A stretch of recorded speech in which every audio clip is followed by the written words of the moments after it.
Truck disposal bridge के पास आकर रुक गया। उसकी बत्तियां बुझ गईं। मैंने कान लगाकर सुनने की कोशिश की कि कहीं उस ट्रक पर एक से ज्यादा आदमी तो सवार नहीं है। एक से ज्यादा के सवार होने का इम्कान नहीं था, क्योंकि ये एक आदमी का ही काम था। यहाँ ऐसे ट्रक इस्तेमाल होते थे जिनका पिछला हिस्सा बटन दबाने से ऊपर उठकर ढलान की सूरत में टेढ़ा होकर सारे कूड़े करकट को डंप में उलट देता और फिर सीधा हो जाता। ये ट्रक ढके हुए होते थे, सिर्फ उनका पिछला हिस्सा जरूरत के वक्त उठा दिया जाता था। मुझे किसी आदमी की आवाज सुनाई न दी, सिर्फ ट्रक के अकबी हिस्से के ऊपर उठने की हल्की सी आवाज आई। मैं दरख्तों से निकलकर ट्रक के पिछले हिस्से की तरफ रेंगने लगा। ये इस लिहाज से बड़ा खतरनाक और अहमकाना फेल था क्योंकि यहाँ से वापसी का कोई जरिया मुझे बज़ाहिर नजर नहीं आता था, लेकिन मेरे मिशन की तकमील इसी तरह होने वाली थी। मेरे लिए कोई दूसरा यहाँ मेरी मदद को नहीं आ सकता था, ना ही मैं कोई करामत दिखा सकता था। मुझे अपनी जान पर खेल कर वतन पाक की एक औरत को वहां से निकाल कर बाहर लाना था। ट्रक मुझे साफ नजर आ रहा था। उसका ड्राइवर अंधेरे में साए की तरह उसके अकब में खड़ा उसके चैम्बर को टेढ़ा होते और चैम्बर को नीचे डंप में गिरता देख रहा था।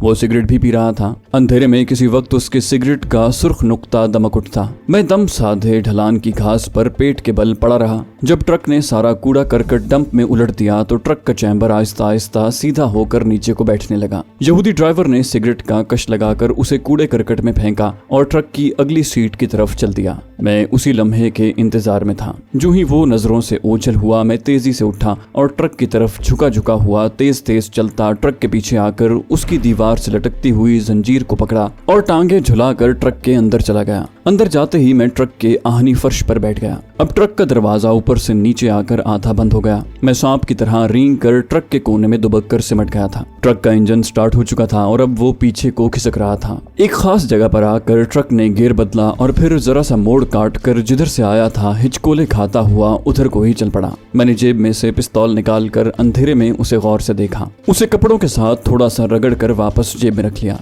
ट्रक जेल की दीवार की तरफ एक खास रफ्तार से जा रहा था। मुझे मालूम था कि ये जेल का अपना ट्रक है और इसकी चेकिंग नहीं होगी। कम से कम मुझे यही खुशफहमी थी और ऐसा ही हुआ। ट्रक दीवार की दूसरी जानिब वाले दरवाजे में से गुजरकर जेल के अंदर दाखिल हो गया। मुझे कुछ इल्म नहीं था कि ट्रक कहाँ जाकर रुकेगा। वो पहले तो सीधा चलता रहा और कुछ दूर तक चलते रहने के बाद उसकी रफ्तार हल्की हो गई। फिर ड्राइवर ने तेजी से उसे एक तरफ घुमाया और वो एक गैराज के अंदर दाखिल होकर रुक गया। पिस्तौल अब मेरे हाथ में था और मैं ट्रक के अंदर चैम्बर की दीवार के साथ घात लगाए बैठा था। अगर ड्राइवर मुझे देख लेता है तो उसकी किस्मत में मेरे पिस्तौल की गोली खाकर वहीं मर जाना लिखा था। लेकिन ड्राइवर की किस्मत अच्छी थी। वो अपनी सीट पर से नीचे कूदा और कोई गाना गुनगुनाता खांसता हुआ गैराज से बाहर निकल गया। मैंने ट्रक के ऊपर उठे हुए आहनी तख्ते से सर निकाल कर उसे देखा। वो गैराज से निकलकर एक तरफ चला जा रहा था। ये जेल के अंदर का हिस्सा था। गैराज का कोई दरवाजा नहीं था। ये भी मेरी बड़ी खुशनसीबी थी। अगर दरवाजा होता और उसे ड्राइवर बाहर से लॉक करके चला जाता तो मेरे लिए काफी दिक्कत पैदा हो सकती थी। मैंने देखा कि गैराज एक पार्किंग बैरक की तरह का था, जहाँ इर्द गिर्द दूसरी गाड़ियां भी खड़ी थी। आगे एक छोटा सा बाग बना हुआ था। उसके सामने और बाएं जानिब जेल की 2 मंजिला बैरकें थीं।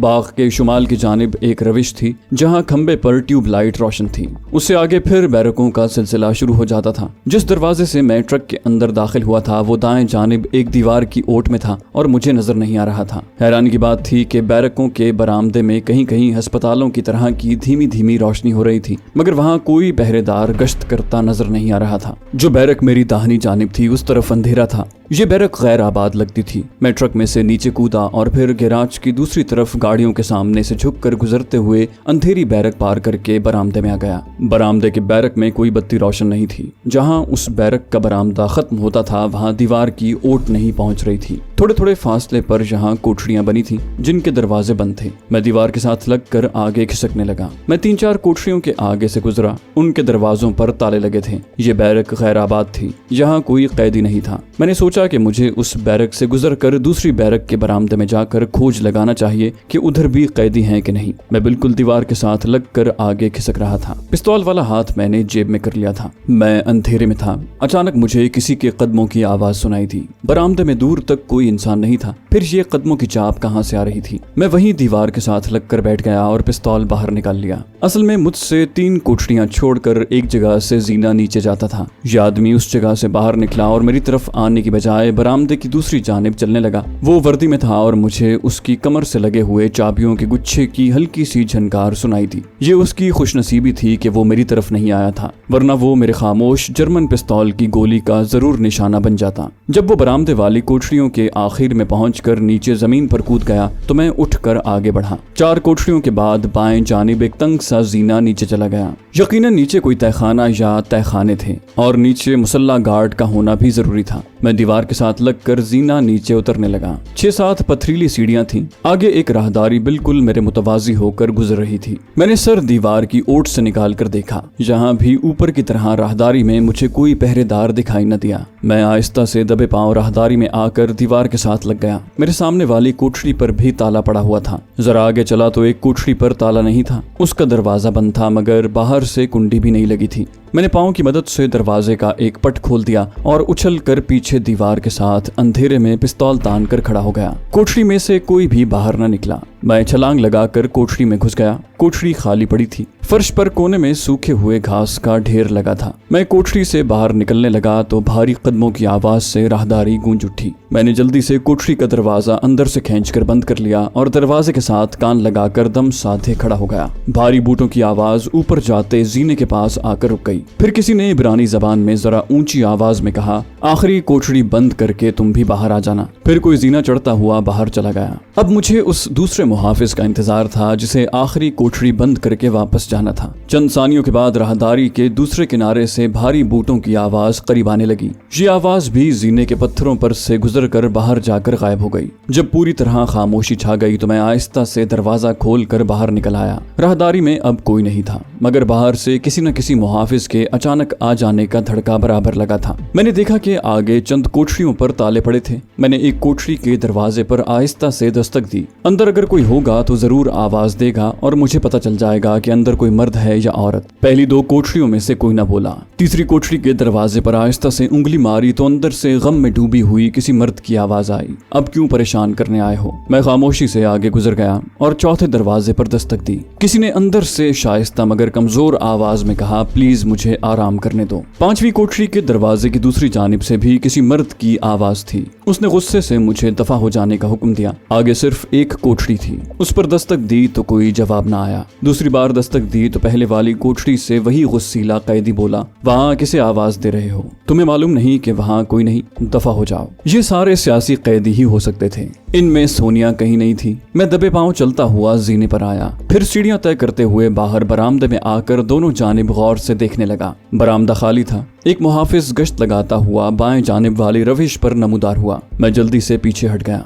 वो आहिस्ता आहिस्ता कदम उठाता हुआ सामने वाली बैरक के बरामदे में चला गया। मैं जिस मकसद को लेकर आया था वो पूरा नहीं हुआ था। सोनिया तय खाने वाली बैरकों में नहीं थी। अब ख्याल आया कि इस तरह मैं सोनिया का कभी सुराग नहीं लगा सकूंगा। इस काम के लिए मुझे दूसरी हिकमत अमली इख्तियार करना पड़ेगी। अब मुझे जेल की 4 दीवारी से बाहर निकलने का मरहला दरपेश था। गंदे पानी वाले नाले का खोज लगाना नामुमकिन था। फिर भी मैं बरामदे में अकबी जानिब उतर कर जेल की दीवार की तरफ चला। मैं झुक कर चल रहा था। यहाँ अंधेरा था। ये गिराज का अकबी हिस्सा था। मैं गिराज की अकबी दीवार के साथ लगकर खड़ा हो गया और अंधेरे में आंखें फाड़ फाड़ कर सामने 50 फुट ऊंची दीवार की तरफ देखने लगा। बाहर वाले डिस्पोजल नाले का मंबा इसी जगह दीवार में कहीं था, मगर ये कैसे हो सकता था कि वहाँ लोहे का जंगला न लगा हुआ हो। असल में मुझे ये पहले सोचना चाहिए था, लेकिन सोनिया की तलाश के जज्बे और कुछ अपनी महारत पर जरूरत से ज्यादा भरोसा करके मैं यहाँ दाखिल हो गया। इस तरह से मैं भी एक कैदी ही था जो जेल से फरार होने के तरीकों पर गौर कर रहा था। कोने वाली बुलंद निगरान पोस्टों वाला बल्ब रोशन था और मुझे एक इस्राएली सिपाही वहाँ स्टूल पर बैठा साफ नजर आ रहा था। मैं वापस गिराज में उसी ट्रक के पास आ गया जिसमें बैठकर यहाँ दाखिल हुआ था। रात आहिस्ता आहिस्ता गुजरती जा रही थी। अगर सुबह हो जाती तो मैं यकीनन पकड़ा जाता और फिर मेरा अंजाम जाहिर था। मुझे पौ फटने से पहले पहले वहाँ से निकल जाना चाहिए था, मगर अभी तक मुझे कोई फरार का रास्ता नजर नहीं आ रहा था। जब कुछ वक्त इसी तरह गुजर गया तो मैंने आखिर यही फैसला किया कि चाहे कुछ हो जाए मुझे गंदे पानी के नाले में से ही निकल जाने की कोशिश करनी चाहिए। मैं जेल की दीवार की तरफ जाने का सोच ही रहा था कि मुझे जेल का आहनी दरवाजा खुलने की आवाज सुनाई दी। दरवाजा बाएं जानिब वाली दीवार की ओट में था और मुझे जेल का ये दरवाजा नजर नहीं आ रहा था। सिर्फ दरवाजे पर लगी हुई बत्ती की रोशनी सामने वाले रास्ते पर पड़ रही थी। मैं ट्रक की ओट में हो गया। फिर मुझे एक वर्दी पोश मुसल्ला मुहाफिज नजर आया जो सामने वाले रास्ते में रुक गया। पीछे घूमकर उसने गेट के मुहाफिज को कदरे बुलंद आवाज में कहा कि दरवाजा खुला रखना, मैं जीप लेकर आता हूँ। ये शख्स गिराज की तरफ आ रहा था। मैं तेजी से ट्रक के नीचे हो गया। मुझे मुहाफिज की टांगें पिंडलियों तक नजर आ रही थी। मेरे जहन ने एक मंसूबा बना लिया। मुहाफिज चंद कदम दूर एक जीप के पास आकर रुक गया। मैं साइलेंसर लगे पिस्तौल को मजबूती से थामे हुए गिराज के अंधेरे में उसकी जानिब रेंगने लगा। फर्श पर मेरे रेंगने से हल्की सी आवाज पैदा हुई तो मुहाफिज जीप में झुककर देखने की कोशिश कर रहा था। उसका एक पहलू मेरी तरफ था। वो मुझसे बमुश्किल 4 कदमों के फासले पर था। मैं रेंगता हुआ जीप के बोनट की तरफ आ गया। अब मैं बेहद एहतियात से रेंग रहा था। उसकी स्टेन गन अभी तक उसकी बेल्ट से ही लटक रही थी। उसने उसे अपने हाथ में नहीं लिया था। मेरे लिए इससे ज्यादा सुनहरी मौका और कोई नहीं हो सकता था। मैं पांव पर बैठ गया और 1 सेकंड से भी कम वक्फे में चीते की तरह उस पर छलांग लगा दी। इस बात का मैंने खास तौर पर ख्याल रखा कि उस पर गिरते वक्त मेरा सीधा बाजू उसकी गर्दन पर आए। ये खास दाव था जो पीछे से दुश्मन पर किया जाता था। मेरी महारत और जुर्रत मेरे काम आई। वो मेरे बोझ से नीचे गिरा। उसकी गर्दन मेरे आहनी बाजू के शिकंजे में थी और इससे पहले कि उसके हलक से कोई आवाज निकलती मैं उसे 2 झटके दे चुका था। ये झटके इस कदर शदीद थे कि मुहाफिज की मेरे बाजुओं के शिकंजे में ही गर्दन ढलक गई। जब मुझे इत्मीनान हो गया कि वो मर चुका है तो मैंने तेजी से उसकी वर्दी उतार कर खुद पहन ली। अपनी निक्कर, चप्पल और बुशर्ट को जीप में फेंका। सर पर उसका नीला हैट पहनकर जरा सा आगे को किया और जीप स्टार्ट करके जेल के गेट की तरफ बढ़ा। जेल का ये दूसरा और अकबी गेट था। उसका बड़ा गेट दूसरे रुख पर था। उस वक्त मेरा दिल 2-1 बार जोर से धड़का। साइलेंसर लगा हुआ पिस्तौल मैंने जीप के गियर बॉक्स के बिल्कुल साथ ही नीचे रख दिया। मेरा रंग सांवला था। जिस मुहाफिज ने गेट के मुहाफिज को वापस आने के लिए कहा था उसका रंग गोरा था। मुहाफिज मेरे रंग से चौकन्ना होकर मुझ पर फायर कर सकता था मगर मेरे सामने कोई दूसरा रास्ता नहीं था। मैं जीप को वहां से भगाकर भी नहीं ले जाना चाहता था। इस तरह से जेल की सिक्योरिटी फोर्स का अमला जरूर मेरा पीछा करता। मचान वाली चौकी की सर्च लाइट रोशन कर दी जाती और खतरे का अलार्म भी बोल उठता। इसलिए मुझे खामोशी से ही बाहर निकलना था। अगरचे इसमें मेरी जान जाने का खतरा था। मैं जीप को आहिस्ता आहिस्ता चलाता हुआ दीवार का मोड़ काट कर दाएं जानिब घूमा तो सामने जेल का बड़ा दरवाजा था। उस दरवाजे पर ऊपर की जानिब आधे हिस्से में लोहे की चादरें लगी थी। नीचे लोहे का जंगला था। उसका एक दरवाजा सिर्फ इतना खुला रखा गया था कि उसमें से जीप गुजर जाए। मैं अगर चाहता तो जीप को वहां से तेज रफ्तारी से चलाकर फरार हो सकता था मगर मैं ऐसा हरगिज नहीं करना चाहता था क्योंकि ऐसा करने से वहां कयामत का शोर बपा हो जाता। गेट के पहरेदार को मुझ पर यकीनी शक पड़ जाता। उसके बावजूद मैंने यही कोशिश की कि जीप को गेट में से इस तरह लेकर चलूं कि मुहाफिज को मुझे रोकने की जरूरत महसूस न हो। आखिर मैं जिस मुहाफिज के रूप में था उसे गेट का पहरेदार बखूबी पहचानता था। इस कश्मकश में जीप गेट के करीब पहुंची तो गेट का मुहाफिज जिसकी स्टेन गन पीछे उसके कांधे से लगी थी सिगरेट के कश लगाता मामूल के मुताबिक दरवाजे के दरमियान में आकर रुक गया। शायद यहाँ से आते जाते अपने आदमियों को भी शनाख्ती कार्ड दिखाना होता था क्योंकि जो ही मेरी जीप रुकी मुहाफिज ने मुस्कुराते हुए कहा, डेविड शनाख्ती कार्ड दिखाने की रस्म भी पूरी कर दो। मैंने ब्रेक लगा दी और हैट को मजीद आंखों के आगे करते हुए गियर बॉक्स पर नीचे झुक गया। मुझे मुहाफिज संतरी के कदमों की आवाज जीप के दरवाजे के पास आकर रुकती महसूस हुई। उसने पूछा, तुम नीचे क्या ढूंढ रहे हो? मेरा जवाब मेरे खामोश पिस्तौल से निकली हुई एक मोहलक गोली थी जो ठीक उसके दिल में जाकर पैवस्त हो चुकी थी या शायद दूसरी तरफ निकल गई थी क्योंकि गोली मैंने बड़े क्लोज रेंज से फायर की थी। यहूदी मुहाफिज पीछे को गिरने की बजाय आगे को गिरा और उसका मुंह जीप की खिड़की से टकराया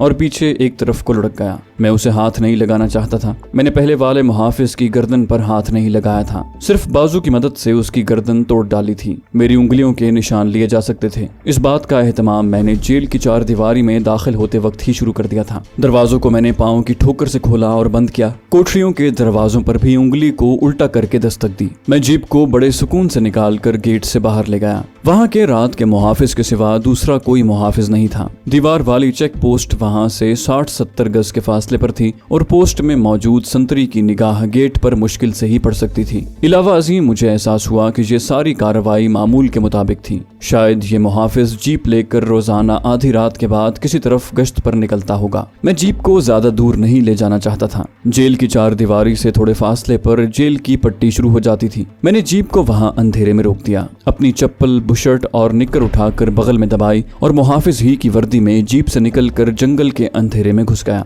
जीप तक मुहाफिज के अपने बूटों के ही निशान थे। आगे जंगल की शबनमी घास थी। मैं बूटों को कदरे घसीट कर चलता रहा ताकि मेरे बूटों के निशान फैलते जाएं। मैंने अपनी रफ्तार तेज कर दी। मेरा रुख दाएं जानिब था, जिधर खारदार तार की बाड़ के पीछे खड नाले के किनारे मैंने ऊंचे तोदे के पहलू में खुफिया लहद खोद रखी थी। यह इलाका मेरा देखा भाला नहीं था। यहाँ बहुत ज्यादा गड्ढे थे। मैं उनमें से गुजरता हुआ आखिर खारदार तार की ऊंची बाड़ के पास पहुंच गया। मैं चट्टान वाली जगह से कस्तन बाड़ नहीं फलांगना चाहता था, क्योंकि मेरी मिट्टी के तोदे वाली खुफिया कमीनगाह उस चट्टान से ज्यादा दूर नहीं थी। मैं अपने पीछे निकली हुई खोजी पार्टी को उस तरफ नहीं ले जाना चाहता था। मेरे पाँव में फौजी बूट थे। मैंने नीली कमीज उतार कर उसको 2 हिस्सों में फाड़ा, उनके रुमाल बनाकर अपने दोनों हाथों पर लपेटा और फौजी बूटों को खारदार तारों के खाली हिस्सों पर रखता हुआ बाढ़ के ऊपर चढ़कर दूसरी तरफ छलांग लगा दी। अपने कपड़ों वाली गठरी मैंने पहले ही दूसरी तरफ फेंक दी थी। यहाँ मैंने मुहाफिज की नीली वर्दी उतार कर अपने कपड़े पहन लिए, मगर चप्पल की बजाय फौजी बूट ही पहने रखे। अगरचे यहाँ छोटे छोटे पत्थर घास में बिखरे हुए थे, फिर भी मैं नहीं चाहता था कि जमीन पर मेरी चप्पल का कहीं भी कोई निशान पड़े। मैं अंधेरे में झाड़ियों गढ़ों को फलांगता हुआ एक तरफ चला जा रहा था। मुहाफिज की वर्दी की गठरी भी अब मेरे पास ही थी। एक जगह मुझे अंधेरे में एक गड्ढा दिखाई दिया। मैंने मुहाफिज की वर्दी, उसके हैट और बूटों समेत उस गड्ढे में फेंक दी और ऊपर इधर उधर से सूखे पत्ते और दरख्तों की टूटी फूटी शाखों को डालकर गड्ढे को तकरीबन भर दिया। अब मैं अपनी पुरानी बुशर्ट और निकर में था। पाँव में चप्पल भी पहन ली थी। चट्टान की तरफ जाने का अब सवाल ही पैदा नहीं होता था। चुनाचे मैं दूसरी तरफ से होता हुआ जंगल के आखिरी किनारे पर आ गया। सामने समंदर की वसी चादर पर लहरों की हल्की हल्की सिलवटें पड़ी थीं, जो सितारों की फीकी रोशनी में साहिल की तरफ आकर रेत पर बिछ जाती और हल्की हल्की झाग पैदा होती। अब मैं अपनी चप्पल से निजात हासिल करना चाहता था। ये बहुत बड़ा सबूत था। मुझे गुमान था कि जंगल में मेरी चप्पल तलाश की जा सकती थी और मुझे बड़ी आसानी से गिरफ्तार करवा सकती थी। चुनाचे मैंने यही फैसला किया कि चप्पल मैं किसी जगह जमीन में दबाने की बजाय सुबह समंदर में फेंक दूंगा। आखिर मैंने यहूदियों के 2 मुहाफिजों का खून किया था और सबसे बड़ी बात यह थी कि उनकी शदीद सिक्योरिटी को तोड़ फोड़ कर उनकी जेल में दाखिल हो गया था। इसराइली सिक्योरिटी के लिए ये बहुत बड़ा चैलेंज था और जाहिर है वो लाशों के मिलते ही बहुत बड़ा सर्च ऑपरेशन शुरू करने वाले थे। दूर से मुझे अपनी बस्ती की उभरती हुई झोंपड़ियों के खाके नजर आए तो मैंने चप्पल उतार कर बगल में दबा ली और दबे पांव अपनी झोंपड़ी के पास आ गया। मेरी झोंपड़ी का दरवाजा उसी तरह बंद था जिस तरह मैं उसे बंद करके गया था। मैं अपने जर्मन पिस्तौल को किसी ऐसी जगह छुपाना चाहता था जहां से सिक्योरिटी वाले उसे तलाश करने में कामयाब न हो सकें। उसे झोंपड़ी के अंदर जमीन में दबाना भी ठीक नहीं था। मुझे यकीन था कि यहूदी सिक्योरिटी फोर्स के सिपाही इन झोंपड़ियों को जमीन तक खोद डालेंगे। ये भी मुमकिन था कि अपनी सिक्योरिटी की शिकस्त और अपनी हजीमत को छुपाने के लिए सिक्योरिटी फोर्स और मिलिट्री कमांड इस अजीम हादसे को दबा दे, किसी पर भी जाहिर न करे और उनकी इंटेलिजेंस अंदर ही अंदर खुफिया तौर पर किसी बहाने से तलाशियां और तहकीकात शुरू कर दे। बहरहाल पिस्तौल मैं अपने पास नहीं रख सकता था। मैं अभी तक झोंपड़ी के अंदर दाखिल नहीं हुआ था। मैंने अंधेरे में इर्द गिर्द निगाह दौड़ाई। मेरी झोंपड़ी से थोड़ी ही दूर गाय की चरनी थी। उसके पीछे केले के दरख्तों का एक पुराना झुंड था। यहाँ गाय के खुश्क उपलों का ढेर था। मैं अपनी झोंपड़ी में आ गया, वहां से खुरपी ली, उपलों के ढेर के पास जाकर बैठ गया। बस्ती के सब लोग ख्वाब खरगोश के मजे ले रहे थे। चारों तरफ अंधेरा और गहरी खामोशी छाई हुई थी। मैंने एक जगह से उपलों को परे हटाकर जमीन खोदनी शुरू कर दी। करीबन 1 फुट गहरा गड्ढा खोद कर मैंने पिस्तौल को उसमें रखा और ऊपर 1-2 खुश्क उपले रख दिए। गड्ढे की मिट्टी वापस गड्ढे में डालकर उसे बंद करके उस पर घास और खुश्क पत्ते बखेरे और खुश्क उपलों की ढेरी लगा दी। इस काम से फारिग होकर मैं तेजी से वापस अपनी झोंपड़ी में आकर टाट के बिस्तर पर लेट गया। मुझे यूं लगा जैसे मेरे सर पर से किसी ने बहुत बड़ा बोझ उठा लिया हो। अब मुझे पसीना आ गया। मैंने बुशर्ट उतार दी और उससे पसीना पहुंचने लगा। मच्छरों ने मुझे देखते ही जलगार शुरू कर दी, मगर मैं एक बहुत बड़े तूफान से निकल आया था। इन मच्छरों को मैंने कोई अहमियत न दी और सोने की कोशिश करने लगा। मेरा जिस्म थकन से चूर था। थोड़ी देर बाद मुझे नींद आ गई। दूसरे दिन मैं उस वक्त उठा जब दिन काफी निकल आया था। मुझे रमिया दादा ने आकर जगाया। मैं अपने बंगले पर अपनी नौकरी पर ठीक वक्त पर पहुंचना चाहता था। मेरी ड्यूटी शुरू होने में 15 मिनट ही बाकी थे। रमिया दादा की बीवी ने चाय की पतीली तैयार कर रखी थी। मैंने जल्दी जल्दी मुंह हाथ धोया और रमिया दादा के साथ अपनी ड्यूटी पर रवाना हो गया। यहूदी सिक्योरिटी चीफ के बंगले पर पहुंचते ही मैंने सबसे बड़ी तब्दीली महसूस की। वो ये थी कि मेरा साहब यानी यहूदी chief of security force mister बरसाम अपने बंगले पर मौजूद नहीं था। उसकी भारी भरकम नाटे कद की यहूदी बीवी अकेली नाश्ते की मेज के पास कॉफी का मग सामने रखे कोई रिसाला पढ़ रही थी। सिगरेट उसकी उंगलियों में सुलग रहा था। तमिल नौकरानी किचन में बर्तन साफ कर रही थी। मैंने रोज की तरह हाथ बांध कर प्रणाम किया। मैडम ने आंखें उठाकर मुझे देखा। उसका चेहरा काफी संजीदा था। कहने लगी, पार्टिकर आज साहब के लिए नाश्ता मत बनाना, उन्हें ऑफिस जल्दी जाना पड़ गया है। मैं अच्छी तरह जानता था कि सिक्योरिटी चीफ को आज क्यों जल्दी ऑफिस जाना पड़ गया है। मैंने मुस्कुराकर कहा, मैडम आज आपके लिए अनानास का सूप बनाऊं? इन दिनों अनानास पक कर मीठे हो गए होंगे। उसने बेजारी से रिसाला मेज पर डाल दिया, मग में से कॉफी का एक घूंट पिया और सिगरेट का हल्का सा कश लेकर बोली, नहीं पार्टिकर, मैं साहब के बगैर अनानास का सूप नहीं पीऊंगी, तुम मेरे लिए दलिया तैयार करो। फिर उसने तमिल नौकरानी को आवाज देकर किसी कदर करख्त लहजे में डांटा कि वो बर्तन साफ करने में इतनी देर क्यों लगा रहे हैं। मैडम का मूड क्यों खराब था मैं बखूबी जानता था। उसके खामद ने कुछ न कुछ जरूर बता दिया होगा। अगर नहीं बताया तो सिक्योरिटी चीफ ये इत्तला मिलने पर कि जेल में उनके 2 मुहाफिज हलाक कर दिए गए हैं परेशान जरूर हुआ होगा, और उसकी परेशानी से मैडम भी परेशान हो गई होगी। ये औरत वाकई अपने खामद से प्यार करती थी। अगरचे वो अपनी सहेलियों के साथ अपने खामद के दूसरी औरतों से मुआशकों के बारे में शिकायत करने से भी गुरेज न करती थी, ताहम वो अपने खामद की बहुत वफादार थी। मैं किचन में जाकर नाश्ते की तैयारी में लग गया। थोड़ी ही देर में मुझे निशिस्त गाह में रखे हुए टेलीफोन की घंटी की आवाज सुनाई दी। मैं समझ गया कि ये सिक्योरिटी चीफ का ही फोन होगा। मैं जानता था कि चूंकि मैडम इस गलत फहमी में है कि मैं इब्रानी जबान से नावाकिफ हूँ, इसलिए वो अपने खामद से जो भी बात करेगी खुलकर करेगी और मैं उनकी ये गुफ्तगू सुन सकता था। चुनाचे मैंने जल्दी से एक कप में बोतल से दूध निकाल कर डाला और निशिस्त गाह में चला गया। मैडम ने रिसीवर उठा रखा था और इब्रानी जबान में अपने खामद से बात कर रही थी। मैंने दूध का कप मेज पर रख दिया और रुमाल से यूं ही मेज की सफाई शुरू कर दी। फिर दीवार के साथ कैबिनेट पर रखे हुए चीनी के नवादिरात की झाड़ पोंछ करने लगा। मैडम फोन पर कह रही थी, डार्लिंग इसमें तुम्हारा क्या कसूर है, तुमने सिक्योरिटी वालों को तो नहीं मारा, ब्रिगेडियर तुमसे दुश्मनी रखता है। वो चुप हो गई। वो अपने खामद की बात सुन रही थी और हूँ हाँ करती जा रही थी। जैसे बात काट कर बोली, मैं हैरान हूँ कि ये सब कुछ कैसे हो गया। बहरहाल तुम अगर नाश्ते पर आ सकते हो तो आ जाओ, जो होगा देखा जाएगा। 1-2 सेकंड रिसीवर हाथ में रखने के बाद उसने उसे टेलीफोन पर रख दिया। फिर मेरी तरफ देख कर बोली, तुम दूध का कप किसके लिए लाए हो? मैंने करीब आते हुए कहा, मैडम जरा देख कर बताएं, मुझे ये दूध खराब लगता है। मैडम ने दूध के कप को नाक के करीब ले जाकर सूंघा और फिर बोली, नहीं ठीक है, ले जाओ। वो बड़ी बेजार थी। मैं कप उठाकर किचन की तरफ चला तो पीछे से उसने आवाज दी, साहब के लिए भी नाश्ता तैयार कर लेना, शायद वो यहीं आकर नाश्ता करें। थोड़ी देर बाद बंगले के बाहर जीप आकर रुकी। सिक्योरिटी चीफ निशिस्त गाह में दाखिल हुआ तो वो फुल वर्दी में था। चेहरे पर परेशानी और नकाहत के आसार साफ नजर आ रहे थे। उसने टोपी कैबिनेट के ऊपर रखी और नाश्ते की मेज पर बैठते हुए बोला, डियर कुछ पता नहीं चल रहा कि ये सब कुछ कैसे हुआ। मैडम उसके सामने वाली कुर्सी पर बैठ गई और नया सिगरेट सुलगाकर अपने खामद को दिया और बोली, तुम्हारी नौकरी पर तो इसका कोई असर नहीं होगा ना। दोनों इब्रानी जबान में बातें कर रहे थे। किचन में मैं कान लगाए नाश्ता तैयार कर रहा था। बरसाम ने गहरा सांस खींचा और बोला, कुछ कहा नहीं जा सकता। मैं नाश्ता तैयार करके तश्त में लगा चुका था। मैं उसे लेकर मेज के पास आ गया। साहब को झुक कर सलाम किया और मेज पर कॉफी की चैनक और प्यालियां रखने लगा। उन्हें मेरी मौजूदगी में खामोश होने या राजदारी से काम लेने की कोई जरूरत नहीं थी, क्योंकि उन्हें यकीन था कि मैं इब्रानी जबान नहीं जानता। वो खुलकर उस दहशत अंगेज वाक़े पर बातें करने लगे जिसकी वजह मैं उनके सामने मौजूद था। उनकी बातों से मैंने अंदाजा लगाया कि इस होशरुबा वाक़े को हाई कमांड ने सिर्फ चंद लोगों तक ही महदूद रखने का फैसला किया है और खुफिया तौर पर जबरदस्त तफ्तीश और सुराग रसानी का सिलसिला शुरू कर दिया गया है। ये काम वहां पर मौजूद मिलिट्री इंटेलिजेंस को सौंपा गया था।